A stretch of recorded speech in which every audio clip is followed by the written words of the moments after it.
नमस्कार, मी अजित ओक हत्तूर किंवा कसं बनवतात याची माहिती देतो आहे. हा 200 लिटरचा ड्रम आहे. ह्याच्यामध्ये गोकृपामृतचं कल्चर आहे. गोकृपामृतच्या कल्चरमध्ये काय आहे तर पंचगव्यातनं काढलेले जीवाणू आहेत, ते आपण प्रॉपगेट करतो.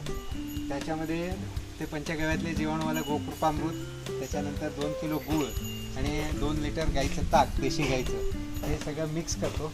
आणि मग ह्याच्यामध्ये साधारणतः 5 ते 7 दिवसामध्ये हे फर्मेंट होतात. मग ते मॅक्झिमम काउंट मिळतो. ह्याचा वापर कसा आहे तर हे ऑल इन वन आहे.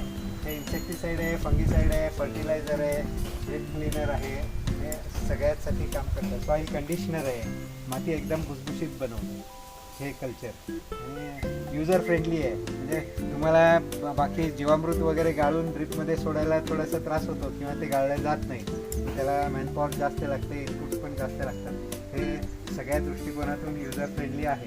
म्हणून मी आता पहिल्यांदा जीवामृत वापरत होतो, आता हे गोकृपामृत वापरतो आहे गेले 3 वर्ष. नंतर ह्याचा दुसरा उपयोग असा होतो, डिकम्पोस्टिंग बॅक्टेरिया ह्याच्यामध्ये भरपूर आहेत.